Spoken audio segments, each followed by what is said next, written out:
एक बार की बात है कि एक छोटे से गांव में एक जमील नाम का नौजवान रहता था। वो बहुत ही सुस्त था। वो हमेशा अपने जरूरी कामों को भी टालता रहता था, जिसकी वजह से वो अपनी पढ़ाई में भी अच्छे नंबर हासिल नहीं कर पाता था।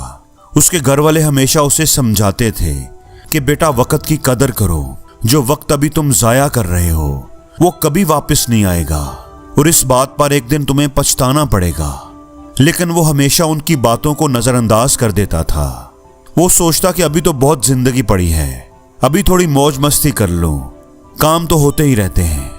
स्कूल से फारिग होकर वो पढ़ाई करने के लिए शहर चला गया, लेकिन उसकी आदतें ना बदली। वो अपना पूरा दिन दोस्तों के साथ मस्ती करता, रील्स देखता और घूमता फिरता रहता। जमील के शहर में एक बुजुर्ग आदमी रहते थे जो बहुत ही अक्लमंद और ईमानदार थे। पहले सेमेस्टर में जब उसके नंबर बहुत कम आए तो एक दिन जमील के एक अंकल ने उसे कहा कि वो उस समझदार आदमी के पास जाए, वो जरूर उसे कोई अक्लमंदी की बात बताएंगे। जमील ने फैसला किया कि वो उस बुजुर्ग आदमी से मिलेगा ताकि कुछ सीख सके। अगले दिन जब वो उस बुजुर्ग आदमी के पास गया तो वो एक दरख्त के नीचे कुछ लोगों के साथ बैठा हुआ था। जमील ने उन्हें सलाम किया और सारी बात बताई। जनाब मेरी मदद कीजिए, मैं जिंदगी में नाकाम हो रहा हूँ। मेरे दोस्त हर बार मुझसे आगे निकल जाते हैं, लेकिन मैं हमेशा पीछे रह जाता हूँ। मुझे उन सबसे बेहतर बनना है, मुझे बताइए कि मैं ये कैसे कर सकता हूँ। बुजुर्ग आदमी ने उसकी पूरी बात सुनी और कहा कि बेटा तुम नाकाम इसलिए हो रहे हो क्योंकि तुम अपने कामों को हमेशा टालते रहते हो और वक्त की कदर नहीं करते। मैं तुम्हें एक कहानी सुनाता हूँ जिससे तुम वक्त की अहमियत को समझ पाओगे। बुजुर्ग आदमी ने अपनी कहानी शुरू की। उन्होंने कहा कि एक बार की बात है कि एक बादशाह था जो बहुत ही रहमदिल था।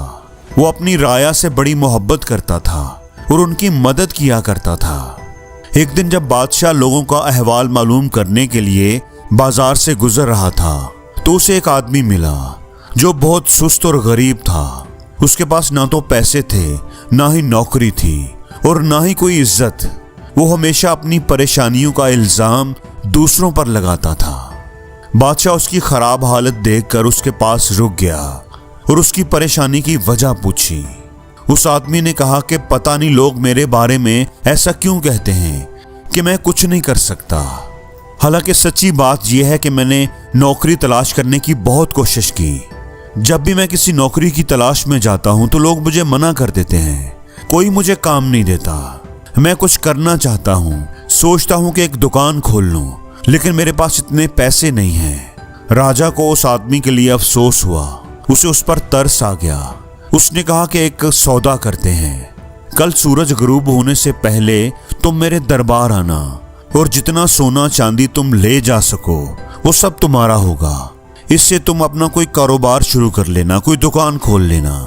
वो आदमी बहुत खुश हो गया और राजा का शुक्रिया अदा करने लगा। वो अपने घर की तरफ दौड़ा और अपनी बीवी को सब कुछ बताया। उस आदमी की बीवी भी बहुत खुश हुई और कहा कि कल सुबह तुम उठकर जल्दी जल्दी बादशाह के दरबार पहुंच जाना और सोना ले आना, इससे तो हमारे दिन फिर जाएंगे। उस आदमी ने कहा कि ठीक है। अगले दिन सुबह सवेरे उसकी बीवी ने उसे उठाया और बादशाह के दरबार जाने का बोला। उस आदमी ने कहा कि मैं अभी नहीं जा सकता, अभी मुझे भूख लगी है, पहले खाना दो। जल्दी जल्दी उसकी बीवी ने खाना तैयार किया। उस आदमी ने आराम से मजे ले लेकर खाना खाना शुरू कर दिया। खाना खाते हुए वो सोच रहा था कि मेरे पास तो बहुत वक्त है, खाना खाने के बाद खजाना लेने के लिए जाऊंगा। खाना खाने के बाद उसे नींद आने लगी। उसकी बीवी ने आज उसे सुबह जल्दी उठा दिया था। बीवी के मना करने के बावजूद वो फिर सोने के लिए लेट गया। मैं अभी थोड़ी देर के लिए सो जाता हूँ, कुछ देर बाद चला जाऊंगा। लेटा तो उसे गहरी नींद आ गई। वो 2 घंटे के लिए सोया रहा। जब जागा तो देखा कि बहुत देर हो चुकी है। उसने जल्दी जल्दी कुछ थैले उठाए और बादशाह के दरबार की तरफ दौड़ लगा दी। रास्ते में धूप बहुत तेज थी, उसे गर्मी लगने लगी। तेज भागने से वो थक भी गया। उसने सोचा कि थोड़ी देर दरख्त के नीचे आराम कर लेता हूँ, फिर आगे बढ़ूंगा। उस दरख्त के नीचे हवा चल रही थी जिससे उसे फिर नींद आ गई। इस बार वो 3-4 घंटे के लिए सोया रहा।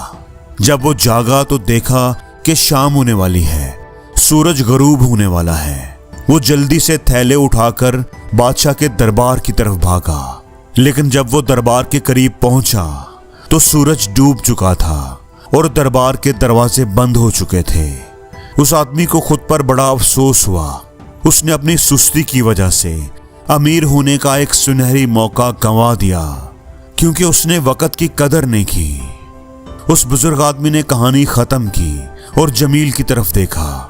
जमील के पास कहने को कोई लफ्ज नहीं था। उसे अपनी गलती का एहसास हो चुका था। उसने बुजुर्ग का शुक्रिया अदा किया और अपने घर वापस लौट आया। उसे समझ आ गया था कि वक्त बहुत कीमती है, उसे जाया नहीं करना चाहिए। अगर हम वक्त को जाया करना नहीं छोड़ेंगे तो दूसरों से कभी आगे नहीं निकल पाएंगे। उसी दिन से जमील ने अपने गोल्स पर काम करना शुरू कर दिया। उसने अपनी काम टालने की आदत को बिल्कुल छोड़ दिया और एक बड़ा ही प्रोडक्टिव स्टूडेंट बन गया। कुछ ही दिनों में वो अपने तमाम दोस्तों से आगे निकल गया और कॉलेज का सबसे ज़हीन बच्चा बन गया। दोस्तों, इस कहानी से हमें यह सीखने को मिलता है कि वक्त सबसे कीमती दौलत है। अगर हम उसे फजूल चीजों में जाया करेंगे तो हमारे पास पछताने के सिवा कुछ नहीं बचेगा। इसलिए हमें हर मौके से सही वक्त पर फायदा उठाना चाहिए।